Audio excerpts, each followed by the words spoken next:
Is it she's allergic to? I had resigned myself. I don't think she's gonna survive this. We've seen her flatline in the hospital. We've said goodbye. You're listening to Matt and Paige Figge describe their own daughter. What would you do if this were your child? Charlotte Figge had an extreme form of epilepsy. Her body was so frail that any seizure could kill her. With no traditional treatment left to try and the clock ticking away, her parents decided to try marijuana. Charlotte was just 5 years old. You need a card in order to be able to get the cannabis from a pharmacy.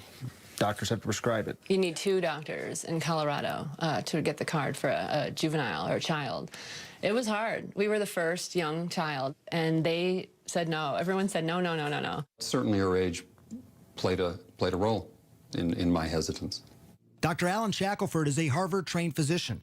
He's also among a handful of doctors in Colorado who give prescriptions for medical marijuana.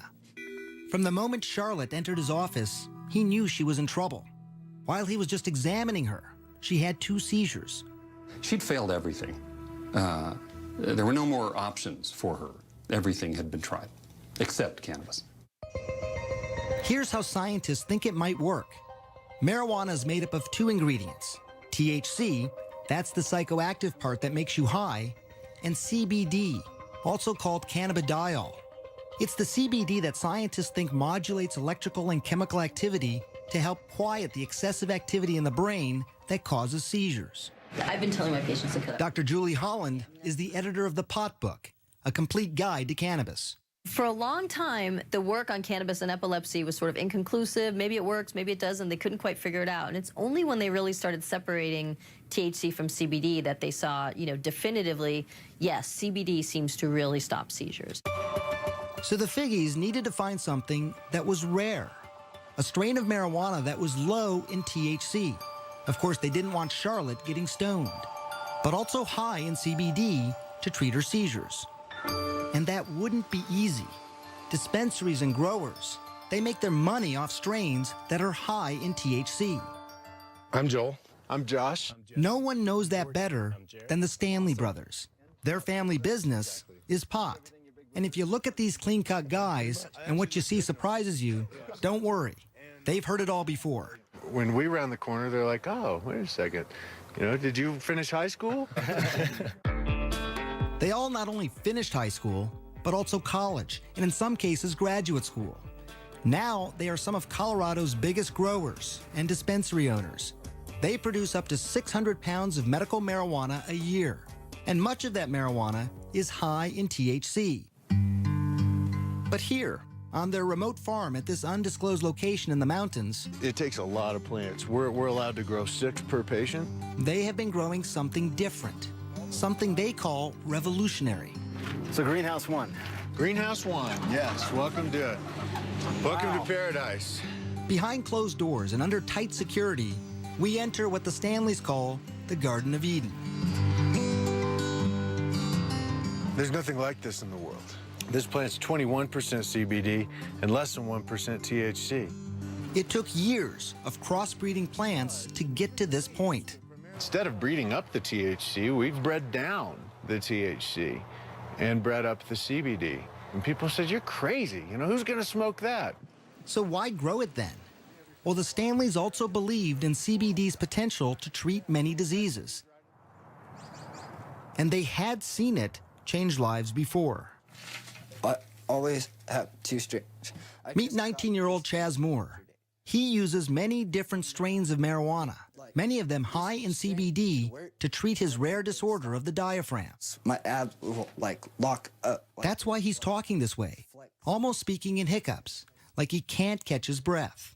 It's called myoclonus diaphragmatic flutter. This fluttering here, it's annoying, but it becomes painful pretty quickly, I imagine. Yeah. Yeah, after 15, 20 minutes is where I can start to really feel it. He's about to show me how the marijuana works. He's been convulsing now for 7 minutes. How quickly do you expect this to work? Within the first 5 minutes.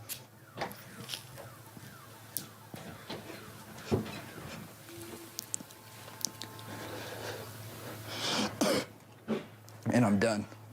That's it. That's it. It was actually less than a minute. Depending on the attack in the day, like, it'll work within the first couple hits. Hear how his voice is completely different. That attack lasted 8 minutes. But some have lasted much longer and happen as often as 40 times a day.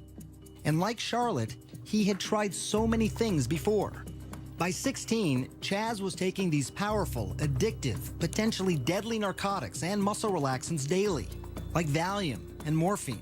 It would be safe to say that that marijuana, what you have in your hand there, is better than all those pills for you in terms of treating what's going on? Yeah, I'm not zombified. I've had 16, 17 attacks today, and I'm still sitting up talking to you. My first attack on all these, I'd be in the hospital.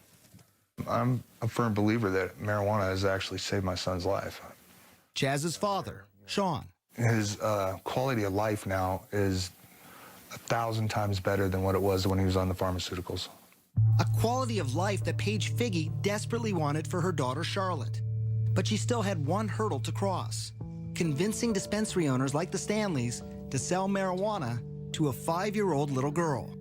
When Charlotte's mother called my brother Joel, the brothers had a meeting. We said, tell us about this patient.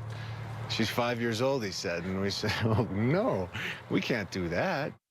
Why? It was the fear of the unknown. Charlotte was the youngest patient at the time wanting marijuana. Would it be too much for her? Or would it change her life forever? We'll find that out later. But first, learn more about what marijuana does to your kid's brain, and yours as well.